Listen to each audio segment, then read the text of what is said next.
بسم اللہ الرحمن الرحیم۔ السلام علیکم۔ آج ہم حضرت مہدی کا مختصر تعارف اور تفصیلی واقعات بیان کریں گے جو ان کی فتوحات ہوں گی اس کے بارے میں۔ حضرت مہدی کا نام محمد ہوگا، آپ کے والد کا نام عبداللہ ہوگا، آپ کا جو شجرہ نسب ہے وہ حضرت فاطمہ سے ملتا ہوگا، آپ کی جائے پیدائش مدینہ میں ہوگی، آپ ہجرت کر کے بیت المقدس چلے جائیں گے۔ آپ کا حلیہ جو ہے وہ اس طرح بیان ہوتا ہے کہ آپ کا رنگ گندمی ہوگا، جسم مبارک دبلا، قد درمیانہ، کشادہ پیشانی ہوگی، اونچی ناک ہوگی، دونوں بھووں میں فاصلہ ہوگا، آنکھیں سرمگی ہوں گی، دانت مبارک چمکدار ہوں گے، دائیں گال پر کالا تل ہوگا، چہرہ ایسا روشن جیسے چمکتا ہوا ستارہ، گھنی داڑھی اور ہاتھوں کی ہتھیلیاں چوڑی ہوں گی۔ حضرت امام مہدی کی زبان مبارک میں لکنت ہوگی اور اتنی زیادہ لکنت کہ بعض اوقات بات کرنے میں دیر ہوگی تو گھبرا کر بائیں ران پر سیدھا ہاتھ ماریں گے۔ آپ کی عمر مبارک 40 سال ہوگی جب آپ کا ظہور ہوگا۔ آپ کا لباس سفید ہوگا،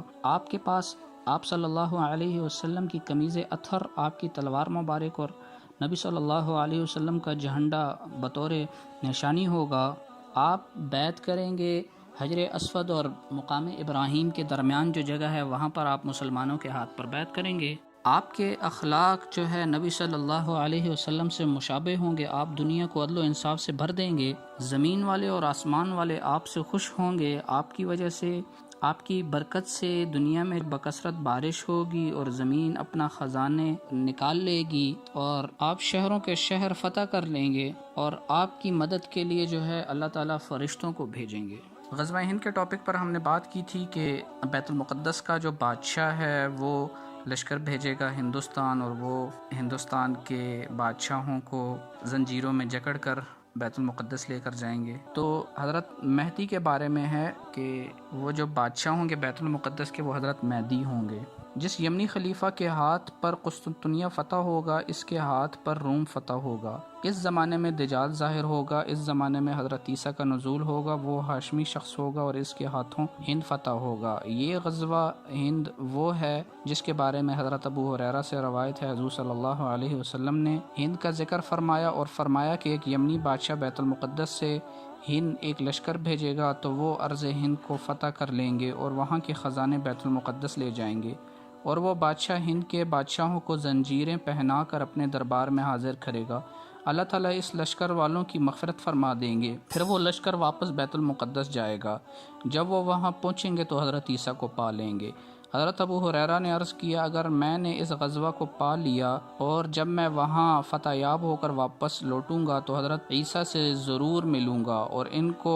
یا رسول اللہ میں بتاؤں گا کہ آپ کی خدمت میں رہا ہوں۔ حضور صلی اللہ علیہ وسلم نے تبسم فرمایا اور فرمایا کہ وہ وقت تم سے دور ہے۔ اس حدیث کے مطالعے سے ہمیں پتہ لگتا ہے کہ غزوہ ہند جب ہو رہی ہوگی تو تب حضرت مہدی کا ظہور ہو چکا ہوگا اور حضرت مہدی لشکر بھیجیں گے ہندوستان، جو وہاں کے بادشاہوں کو بیڑیوں میں جکڑ کر بیت المقدس واپس لائے گا۔ حضرت مہدی ایک حدیث کے مطابق 7 سال رہیں گے اور دوسری حدیث کے مطابق 7، 8 یا 9 سال، ان تینوں میں سے کوئی ایک، 7 سے لے کر 9 سال تک آپ بادشاہت کریں گے، خلافت کریں گے۔ ابو سعید خدری رضی اللہ عنہ سے روایت ہے، رسول صلی اللہ علیہ وسلم نے فرمایا، میری امت میں مہدی پیدا ہوں گے، اگر وہ دنیا میں بہت کم عرصہ بھی رہے تو 7 برس ورنہ 9 برس تو ضرور رہیں گے۔ ان کے زمانے میں میری امت اس قدر خوش ہوگی اس سے پہلے کبھی نہ ہوئی تھی۔ زمین کا ان کے زمانے میں یہ حال ہوگا کہ جس قدر اس میں پھل پیدا کرنے کی صلاحیت ہوگی سب پیدا کرے گی، کچھ بھی باقی نہ رکھے گی۔ مال کی اس قدر فراوانی ہوگی کہ ان کے سامنے ڈھیر لگا ہوگا۔ لوگ ان سے کہیں گے جناب مہدی ہمیں دیجئے، وہ کہیں گے ہاں جتنا جی چاہے لے جاؤ۔ حضرت مہدی کے ظہور کی نشانیاں یہ ہوں گی کہ حضرت مہدی سے پہلے ایک ستارہ مشرق سے نکلے گا اور زمین والوں کے لیے ایسی روشنی کرے گا جیسے 14ویں رات کے چاند کی روشنی ہوتی۔ یہ روایت ولید نے حضرت کعب سے کی ہے۔ حضرت مہدی کے ظہور کی علامات میں سے ایک علامت یہ ہوگی کہ حضرت مہدی سے پہلے ایک ستارہ مشرق سے نکلے گا اور زمین والوں کے لیے ایسی روشنی کرے گا جیسے 14ویں رات کے چاند کی روشنی ہوتی ہے۔ یہ حضرت کعب سے روایت ہے۔ حضرت ولید سے روایت ہے کہ مجھے حضرت کعب نے بتایا کہ ظہور مہدی سے پہلے مشرق سے ایک ایسا ستارہ نکلے گا جس کی کئی دمیں ہوں گی، مہدی کے نکلنے سے پہلے رمضان کے مہینے میں 2 دفعہ سورج کو گرن لگے گا۔ محمد بن علی سے روایت ہے کہ امام مہدی رضی اللہ عنہ کے ظہور سے پہلے 2 نشانیاں ایسی ظاہر ہوں گی جو کہ زمین و آسمان کی پیدائش سے لے کر اب تک ظہور نہیں ہوئی ہیں۔ اول یہ کہ ماہ رمضان کی 1 تاریخ کو چاند گرن ہوگا، اور دوسری یہ کہ اس ماہ کی نصف میں سورج کو بھی گرن لگے گا، اور جب سے اللہ تعالیٰ نے زمین و آسمان کو پیدا کیا ہے چاند سورج کو اس طرح کا گرن کبھی نہیں لگا۔ حضرت عبداللہ بن مسعود سے روایت ہے رسول صلی اللہ علیہ وسلم نے ارشاد فرمایا، رمضان میں ایک دھماکے کی آواز سنائی دے گی، شوال کے مہینے میں شور ہوگا، ذی-قعد میں قبائل آپس میں الجھیں گے، ذی الحج میں خون بہایا جائے گا، رہا محرم کا مہینہ تو اس مہینے کا کیا کہنا،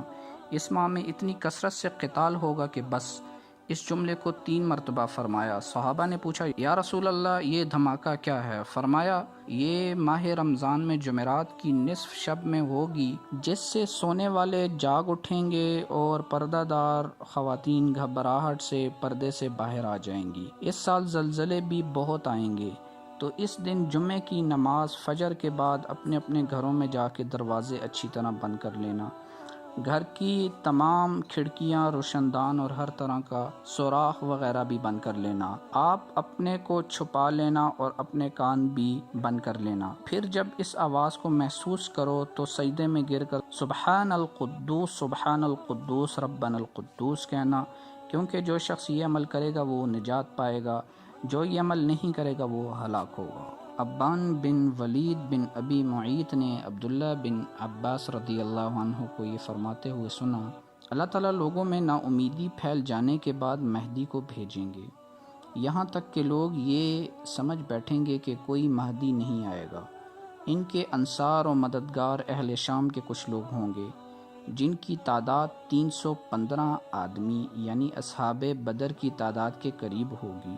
وہ ملک شام سے ان کے پاس آئیں گے اور انہیں مکہ معظمہ کے مرکزی گھر کے ایک گھر میں پا لیں گے، وہاں سے انہیں صفا کے مقام پر لائیں گے، پھر ان کی ناگواری کے باوجود ان کے ہاتھ پر بیعت کریں گے، وہ ان کو 2 رکعت سفر والی نماز پڑھائیں گے، پھر مقام ابراہیم پر جائیں گے اور ممبر پر آ جائیں گے، یعنی کہ حضرت امام مہدی کے ساتھ جو ہے 315 یا 313 افراد ہوں گے جو اصحاب بدر کی تعداد کے برابر یا اس کے قریب ہی ہوں گے۔ حضرت کعب سے روایت ہے، مہدی کو مہدی اس لیے کہتے ہیں کہ ان پر ایک ایسی چیز ظاہر کی جائے گی جو چھپ گئی ہے، وہ تورات اور انجیل کو انطاکیہ نامی ایک علاقے سے نکالیں گے، یعنی کہ تابوت سکینہ کو وہ نکالیں گے۔ تابوت سکینہ میں تورات کا صحیح نسخہ، اصل نسخہ اور انجیل کا اصل نسخہ پڑا ہوا ہے۔ حضرت کعب سے روایت ہے، مہدی کو مہدی اس لیے کہا جاتا ہے کہ وہ تورات کے بعض اجزاء کی طرف رہنمائی کریں گے اور انہیں شام کے پہاڑوں سے نکالیں گے، یہودیوں کو اس اصل تورات کی پیروی کی دعوت دیں گے جن سے بہت سے لوگ مسلمان ہو جائیں گے۔ پھر انہوں نے قریباً 30,000 کا ذکر کیا، یعنی کہ 30,000 یہودی مسلمان ہو جائیں گے جب وہ اصل تورات کو دیکھیں۔ حضرت عبداللہ بن عمر سے روایت ہے، قریب ایک فتنہ ہوگا، لوگ ایک ساتھ نماز پڑھیں گے، ایک ساتھ حج کریں گے، ایک ساتھ عرفہ جائیں گے، ایک ساتھ قربانی کریں گے، لیکن ان کے کتے کے کاٹے جیسی دیوانگی پیدا ہو جائے گی، جس کی وجہ سے وہ ایک دوسرے کو قتل کرنے لگیں گے، اور اتنی زیادہ خون ریزی ہوگی کہ عقبہ تک خون بہہ جائے گا، یہاں تک کہ بری ہونے والا سمجھے گا کہ اس کی علیحدگی اسے نفع نہیں پہنچائے گی۔ پھر وہ ایک نوجوان آدمی کو مجبور کریں گے جو اپنی پیٹھ کو رکن سے لگائے ہوئے ہوگا، اس کے اعضاء کانپ رہے ہوں گے، وہ زمین میں مہدی کہلاتا ہوگا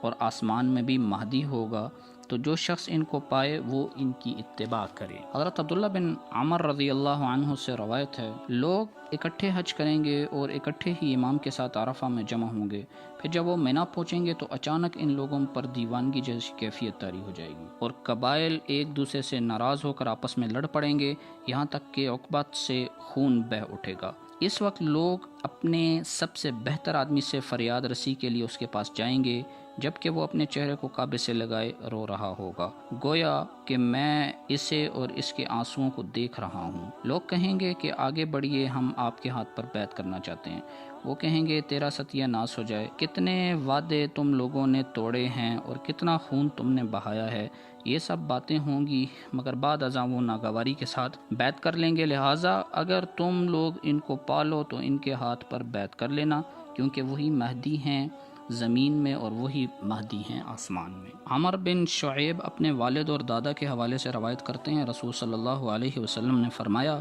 ذی القعدہ میں قبائل آپس میں گروہ بندیاں کریں گے اور اسی سال حاجی لوٹ مار کریں گے۔ منی میں گھمسان کی لڑائی ہوگی جس میں بہت سے لوگ قتل ہوں گے اور خون بہائے جائیں گے، یہاں تک کہ ان کے خون عقبہ جمرہ پر بہہ جائیں گے، یہاں تک کہ جنگ کرنے والے بھاگ جائیں گے۔ پھر ایک شخص کو رکن اور مقام ابراہیم کے درمیان لایا جائے گا اور اس کے ہاتھ پر بیعت کی جائے گی، جبکہ وہ اس امر کو ناپسند کرتا ہوگا۔ اس کے بعد اس کے ہاتھ پر اہل بدر کی تعداد جتنے لوگ بیعت کریں گے، جس سے آسمان اور زمین کے رہنے والے سب ہی خوش ہوں گے۔